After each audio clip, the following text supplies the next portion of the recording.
Halo semua, di video ini kita akan sama-sama nyoba gimana sih caranya untuk install WordPress di VPS. Kita akan menggunakan Cloud Panel, yaitu adalah sebuah kayak semacam control panel ya, di mana kita bisa install website di situ dan lain sebagainya. Kita bisa mengatur konfigurasi server.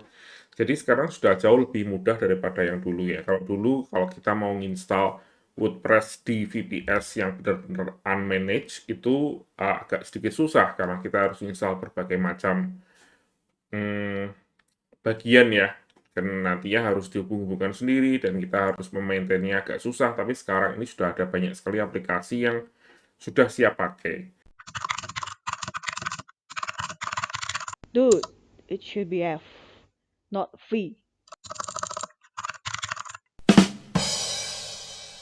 Dan ini saya ada satu VPS yang kemarin saya beli karena ingin untuk coba-coba aja, dan mau habis juga.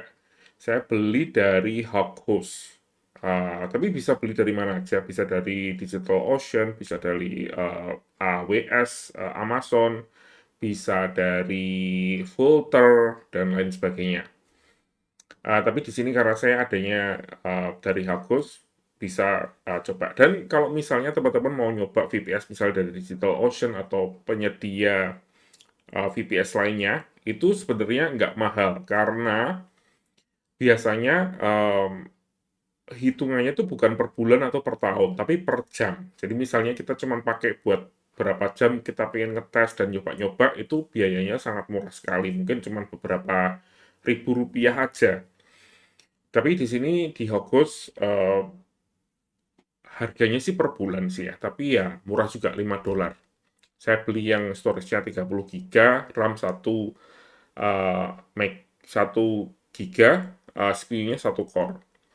Sebenarnya ini sih under power ya, dalam artian RAM-nya cuma 1 giga aja. Padahal dari Cloud Panel sendiri, dari minimum requirement-nya itu 2 giga RAM-nya minimalnya. Tapi kita akan coba sama-sama, kayaknya sih nggak akan masalah, karena kan ini kan nggak ada visitornya ya. Kita kan akan cuma nyoba untuk install aja. Em, kita akan coba. Ya, ini adalah akun di Hawkhost. Dan ini adalah VPS yang saya beli. Ini saya belinya yang cloud kalau nggak salah. Cloud panel ini ya. Saya beli yang paling murah $5. Tapi kalau misalnya mau beli dari misal DigitalOcean, Ocean Droplet.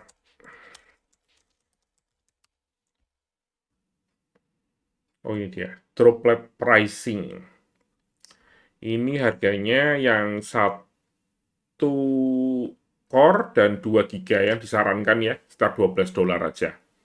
Kalau mau pakai yang reguler, kalau mau pakai yang prosesornya lebih bagus dan juga pakai NVMe kalau nggak salah, itu $16.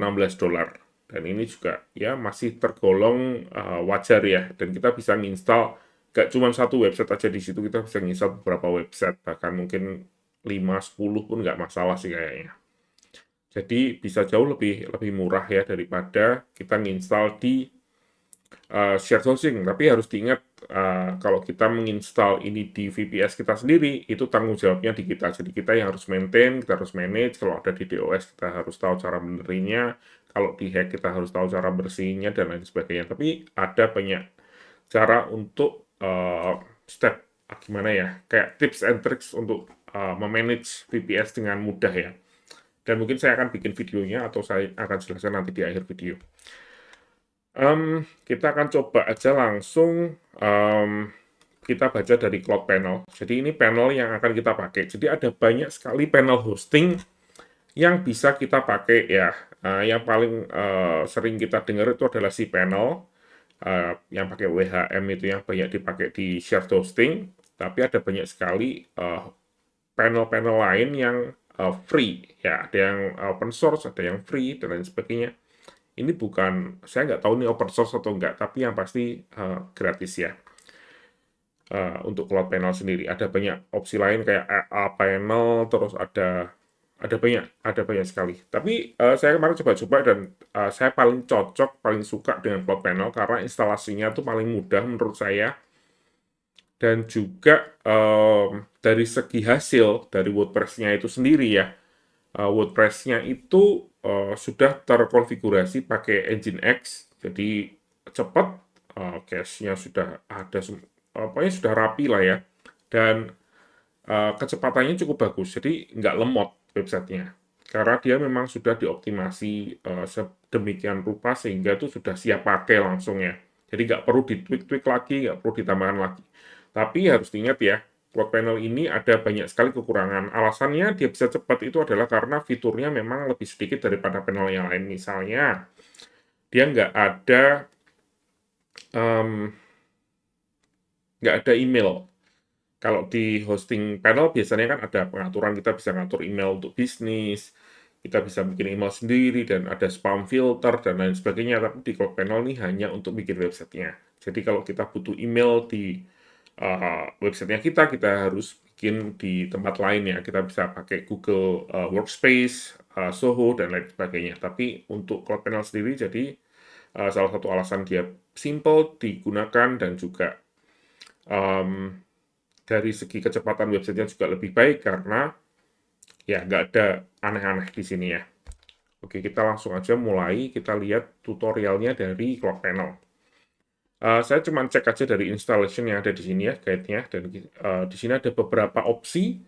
Bisa dilihat sendiri, ada opsi untuk dari DigitalOcean, ada filter, ada hostinger ya, dan lain sebagainya. Tapi kalau mau pakai secara general juga bisa dilihat di halaman ini ya. Requirement-nya itu menggunakan Ubuntu ya, bisa 24, bisa 22. Saya sih lebih suka 22 ya, karena 24 kadang sering tidak berhasil, saya nggak tahu kenapa. Dan karena ini kemarin saya sudah hampir habis testing gitu ya.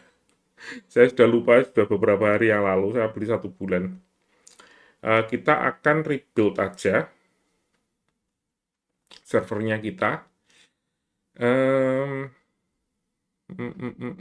Kita akan install menggunakan Ubuntu 22.04. SSH-nya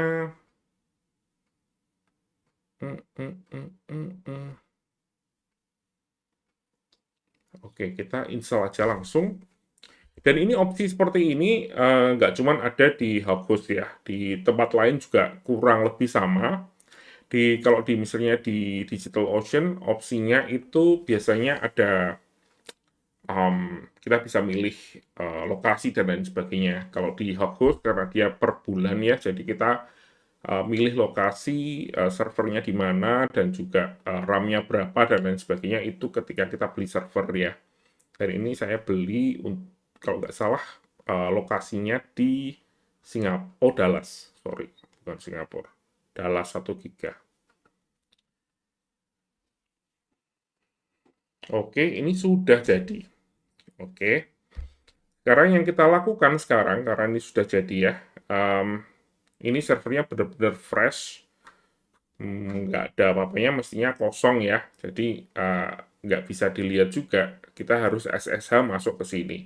Kalau di Hubhost sebenarnya itu ada opsi untuk bisa masuk SSH dengan menggunakan browser ya, tapi saya nggak tahu caranya gimana.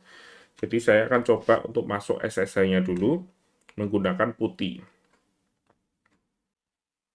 Oke, saya sekarang sudah masuk ke server menggunakan SSH dengan putih karena saya pakai Windows ya. Jadi kita tinggal ikutin aja tutorial dari Cloud Panel. Kita akan masukkan ke sini. Ini untuk SSH-nya ya. Jadi kalau kita menggunakan Linux atau menggunakan Mac, kita bisa gunakan aja, ketik aja di terminal seperti ini ya, ngikutin dengan IP address-nya kita, yang kita beli ya servernya. Tapi karena kita menggunakan putih, tadi saya sudah login dengan kurang lebih sama seperti ini. Bisa cari tutorialnya sendiri, kalau nggak bisa nanti tulis aja di komentar, nanti saya bikinin videonya secara terpisah. Ini juga ada caranya. Terus setelah kita login ya ke server kita dengan menggunakan SSH, menggunakan terminal, kita tinggal copy paste aja ini semua ya. Ya, kita ikutin aja step by step.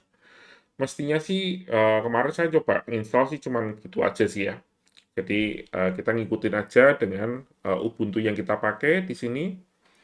Kita mau pakai MariaDB atau mau pakai MySQL 8, kita pakai MySQL 8 aja.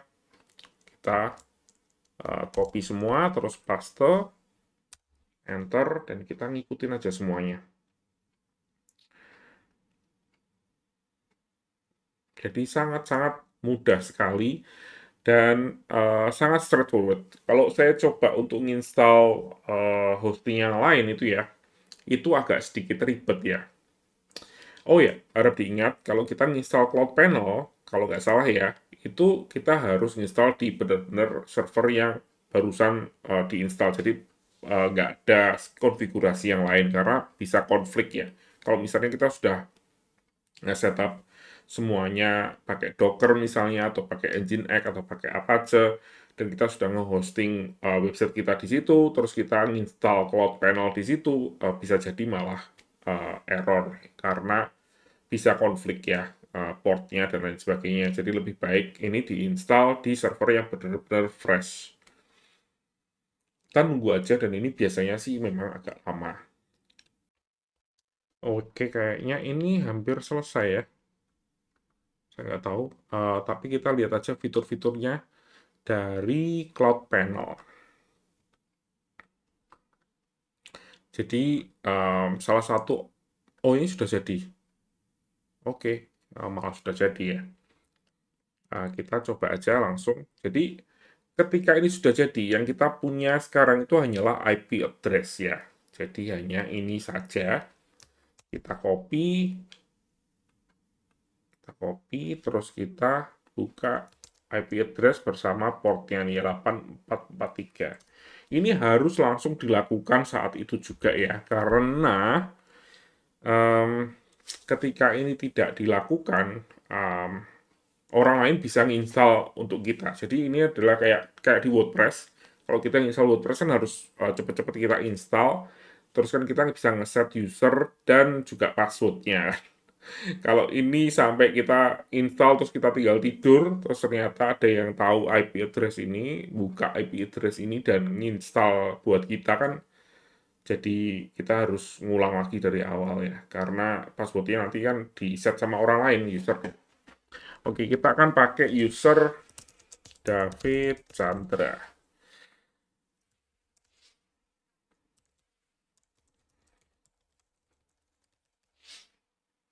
Passwordnya ya gampang aja kali ya. Bisa nggak ya? 1, 2, 3. Oke.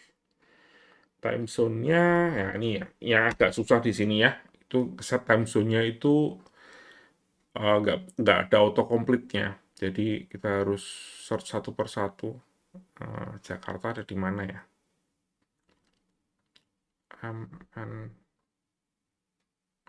Asia. Kuala Lumpur, Jakarta. Oke. Tadi apa ya? Oke, kita create user.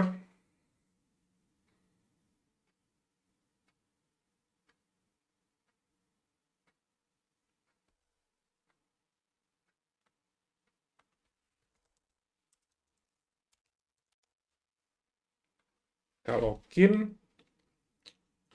Oke. Nah, ini sudah jadi panelnya kita.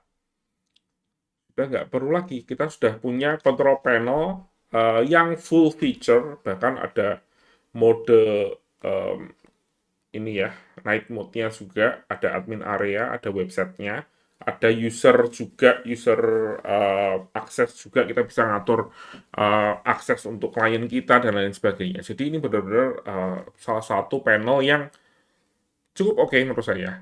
Yang pertama kita harus lakukan adalah kita masuk ke admin area. Saya buka di sini ya.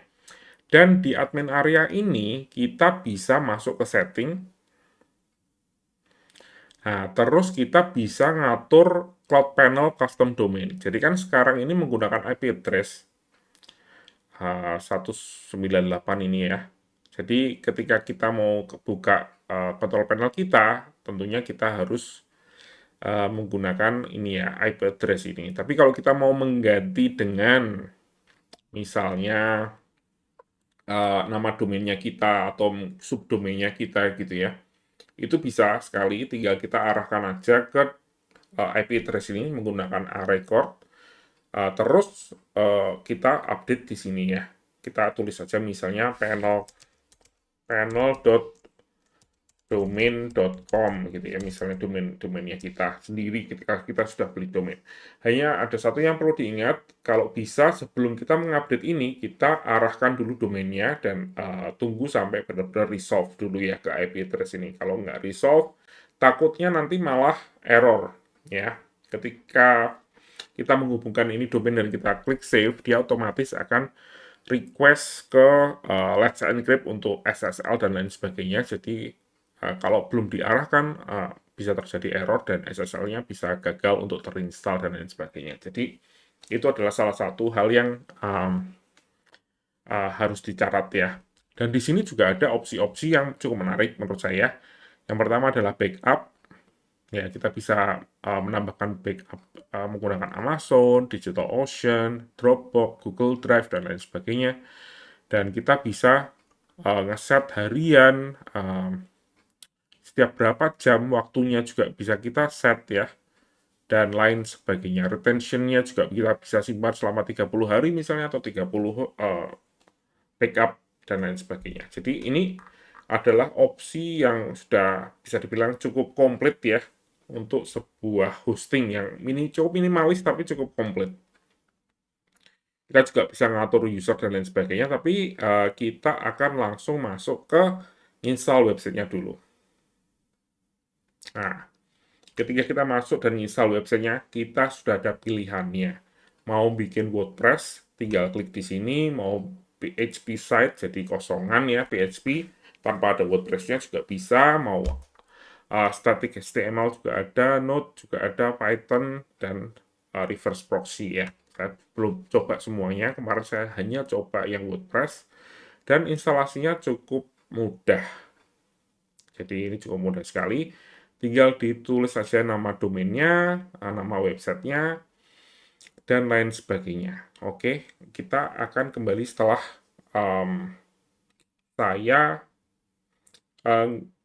nge-setup domain saya dulu. Saya harus cari domain yang mau saya pakai. Oke, saya sudah nge-setup domain saya. Domain yang saya pakai adalah testturtlepod XYZ. Ya, ini adalah salah satu domain yang saya pakai untuk sebagai identitas online. Tapi saya pakai subdomain test ya, karena habis ini juga akan saya hapus. Kita bisa ganti judulnya, tapi kan nanti kita bisa update juga. Usernya apa ya? Turtlepod kali ya. Turtlepod. Ini passwordnya, dan juga ada admin passwordnya. Jadi, oh ini untuk SSH, sorry.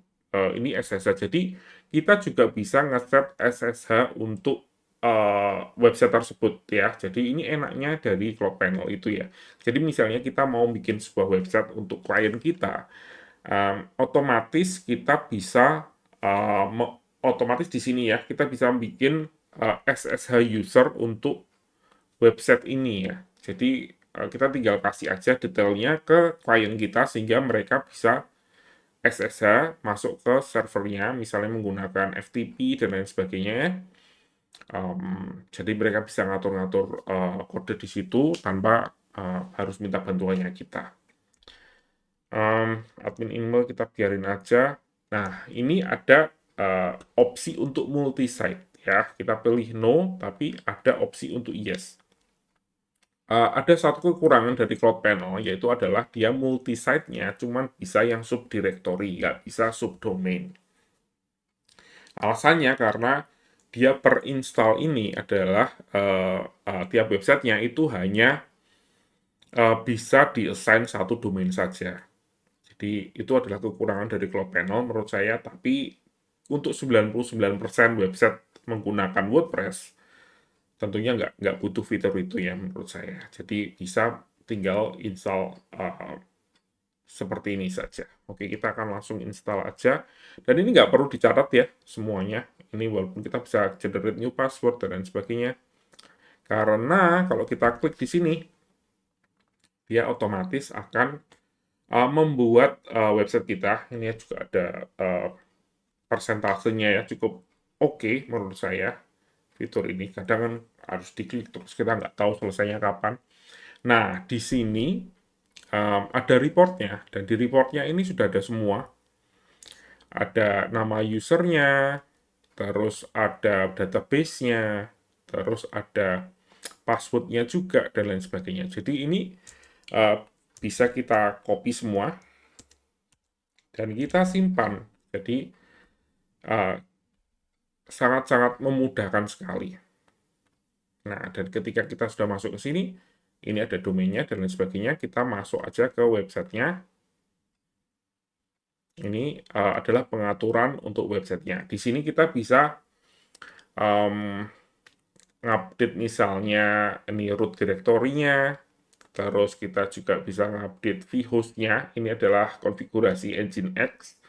Jadi ini full menggunakan, kalau kita pakai Cloud Panel, itu semuanya menggunakan Nginx. Jadi nggak pakai Apache, jadi nggak bisa pakai HT Access ya.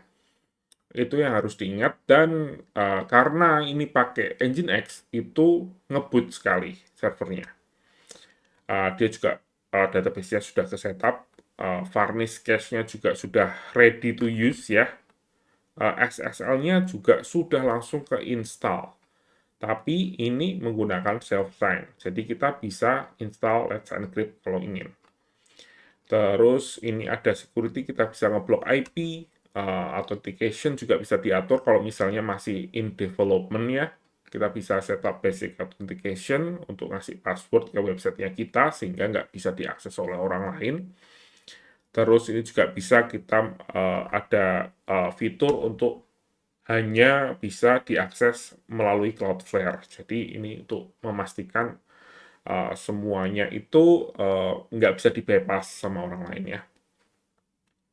Ini ada fitur untuk SSH, kita bisa menambahkan user untuk SSH lagi di sini. Dan juga untuk FTP juga sudah ready. Ya. Satu yang menurut saya menarik itu adalah file manajernya juga sudah ada. Ya, kita juga bisa upload file, edit, dan lain sebagainya. Bahkan, kalau kita lihat di sini ya, kita misalnya mau ngedit wp-config, itu bisa dilakukan di sini.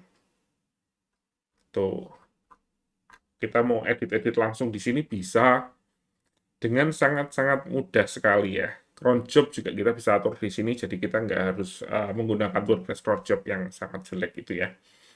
Oke, kita langsung aja masuk ke websitenya, test.turtlepad.scz, bisa dilihat di sini. Connection-nya sudah langsung secure karena ini saya install menggunakan Cloudflare ya. Jadi langsung diinstal sama Cloudflare-nya. Kita bisa login.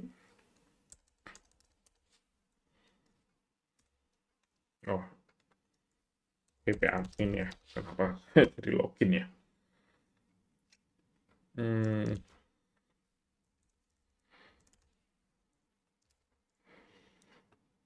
Kita masuk aja. Oh, salah passwordnya.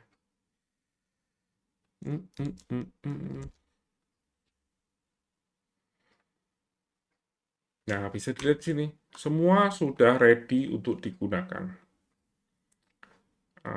Kita klik juga, permaliknya juga sudah jalan. Semuanya berjalan dengan cukup bagus ya. Dan ya, itulah kelebihannya dari Cloud Panel. Sangat mudah untuk diinstal, ada fitur backup, dan lain sebagainya ya. Jadi semuanya menarik. Oke, sekarang kita ngomongin tentang kekurangannya dari Cloud Panel. Yang pertama, dia hanya pakai Nginx, jadi satu opsi aja. Kan kalau di panel yang lain tuh biasanya ada opsi-opsi yang banyak gitu ya. Misalnya bisa pakai Apache, terus bisa Apache plus Nginx, terus bisa juga pakai Docker gitu ya. Jadi ada banyak opsi, bisa pakai misalnya Open Light Speed gitu ya, mungkin kecepatannya bisa lebih tinggi lagi. Tapi menurut saya sih Nginx itu sudah sangat cepat sekali dan kalau mau jujur ya, di dunia enterprise itu 100% semuanya itu website yang saya handle itu pakai Nginx semua, 100%. Kecuali yang di hosting di kayak misalnya WP Engine itu masih bisa pakai HT Access. Walaupun HT Access-nya itu kayaknya bukan bukan Apache plus anu deh. Itu cuma kayak konfigurasi tambahan ya untuk redirect dan lain sebagainya. Jadi hampir 100% itu menggunakan Nginx. Jadi ini sudah konfigurasi yang paling cepat menurut saya dan paling ngebut dan bisa dilihat di sini walaupun dengan RAM 1 GB pun cukup oke ya. Cukup tidak ada masalah yang berarti. Oke, kita lihat lagi dari websitenya sendiri ini ya. Kalau kita lihat dari dashboardnya, kita bisa lihat di sini CPU usage bisa dilihat, memory usage-nya juga bisa dilihat. Ya, memang kalau kita menggunakan RAM yang hanya 1 GB, otomatis walaupun hanya punya satu website sudah kepake hampir 90% ya. Jadi memang disarankan sih dari uh, cloud panel itu memang RAM-nya 2 GB ya, paling tidak. Disknya juga bisa dilihat di sini. Jadi kita bisa memantau semuanya di sini kalau terjadi apa-apa. Dari segi websitenya sendiri, kalau kita memanage websitenya, ini bisa dipasrahkan ke klien. Jadi kalau kita di admin area ya, dan kita punya settingan user, itu kita bisa nge-setup user role dari user tersebut. Ini kenapa sih? Nah, ini ada admin. Admin itu sama seperti user yang saya pakai untuk login ya. Jadi ini bisa ngatur semuanya, bisa bikin website dan lain sebagainya. Terus ada site manager. Kalau user aja saya malah nggak tahu ya. Oh, ini user untuk website tertentu. Jadi misalnya kita punya 10 website, tapi kita kan juga punya 10 klien ya. Kita bisa bikinin akun masing-masing buat mereka. Terus kita pilih role user, terus kita assign website mana yang bisa diatur oleh mereka. Jadi ketika mereka login, mereka hanya bisa ngedit-ngedit di website yang sudah di assign tersebut ya. Jadi ini sangat-sangat memudahkan sekali. Ada juga yang namanya site manager. Site manager ini nggak bisa ngatur konfigurasi ini ya. Panel ini nggak bisa. Tapi site manager itu bisa bikin website. Jadi ini cukup oke kalau misalnya kita mau pakai untuk usernya itu kita kasih paket mungkin ya untuk paket hosting misalnya atau jasa memanage VPS itu mereka bisa nginstal WordPress berapapun yang mereka mau misalnya di servernya ini ya. Itu salah satu opsi yang menurut saya cukup oke. Selain itu, kayaknya nggak ada lainnya ya. Satu lagi untuk kekurangannya ya. Oh ya, ini ada MySQL dan lain sebagainya. Tapi untuk database sendiri ya, misalnya kita masuk ke websitenya kita dan pengaturan panelnya websitenya kita dan lihat di database-nya ada di sini ya. Ini sudah ready dengan PHP MyAdmin juga. PHP MyAdmin-nya sudah ada, jadi tinggal klik aja di sini. Jadi ya kita bisa manage semua di sini, jadi sangat-sangat familiar sekali dan sudah ready untuk kita pakai. Semuanya ada. Satu hal yang dicatatan ya untuk PHP MyAdmin di sini ya, dari dokumentasi yang mereka saya sendiri belum coba ya, jangan ekspor dan impor menggunakan PHP MyAdmin. Jadi kalau kita melakukan ini terus kita ekspor atau kita impor, itu katanya sih bisa rusak database-nya. Saya nggak tahu alasannya kenapa, bisa dibaca lagi di dokumentasinya mereka. Tapi mereka ada step by step-nya cara untuk kalau kita perlu untuk ekspor dan impor. Jadi ya itu adalah salah satu hal yang bisa dilihat ya di dokumentasinya kalau ada yang tertarik untuk pakai Cloud Panel. Oke, dan tambahan lagi ya kalau ada yang tanya apakah Cloud Panel itu bisa diinstal WP-CLI-nya bisa jalan atau tidak? Jawabannya adalah ini sudah otomatis diinstal, jadi sudah satu paket dengan Cloud Panel. Jadi kita nggak perlu ngapa-ngapain, semuanya sudah ada di sini. Misalnya WP Postlist, karena saya login sebagai root ya. Bisa dilihat di sini, ya kita bisa melihat ini semua. Jadi cukup keren, WP plugin list. Ya, kita bisa lihat plugin apa aja yang ada di sini, kita bisa update, delete, dan lain sebagainya. Tapi ada satu lagi kekurangan yang menurut saya sih nggak masalah ya. Ini nggak ada opsi untuk ganti logonya menjadi logonya kita. Dan ini saya lihat di beberapa forumnya yang tanya tentang Cloud Panel ya, mereka juga ada support forumnya kalau nggak salah. Itu ada beberapa yang tanya, pinginnya gimana sih kalau caranya biar ini saya ganti pakai logonya hostingan saya atau jangan pakai nama Cloud Panel gitu ya, kita ganti logonya dan lain sebagainya. Tapi kayaknya sih dari Cloud Panel-nya nggak ada ketertarikan untuk memberikan opsi tersebut ya, untuk white label dan lain sebagainya. Walaupun kayaknya sih itu salah satu fitur yang cukup populer yang diminta oleh banyak orang. Jadi nggak tahu ya kedepannya seperti apa. Sebenarnya kita bisa aja ganti sendiri. Ini juga aplikasi gratis ya, dalam artian kalau mau kita ganti aja di servernya kita sendiri juga kan installnya. Jadi kita tinggal ganti aja dengan file image yang lain. Tapi kayaknya bakal ribet deh kalau misalnya ada update dan lain sebagainya, kita harus ngulang lagi proses tersebut. Jadi menurut saya sih nggak terlalu worth it, dan klien juga kayaknya nggak, selama sih nggak ada yang tanya ya, pakainya panel apa, terus kok tulisannya Cloud Panel gitu ya, itu memang nama brandnya aja yang dari produk yang kita gunakan. Kayak misalnya pakai WordPress juga kan, semuanya ada tulisannya WordPress-nya, walaupun itu bisa dimodifikasi oleh kita ya, dengan kode, tapi kalau di Cloud Panel, kayaknya sih nggak ada opsi atau cara untuk dengan mudah untuk mengganti logo yang ada di sini.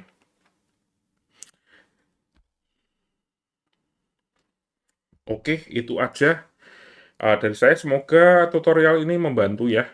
Oh, ada satu lagi yang saya lupa. Kalau misalnya kita pakai DigitalOcean, kalau kita lihat di sini ya, sebenarnya ada opsi yang lain ya. Tapi kalau kemarin saya coba pakai DigitalOcean, itu ada marketplace. Jadi kita tinggal pilih aja di sini ya opsinya, masuk ke marketplace DigitalOcean. Ini Cloud Panel 2. Nah, ini ada button di sini di DigitalOcean Marketplace. Itu kita tinggal klik aja. Kita tinggal klik aja, langsung jadi.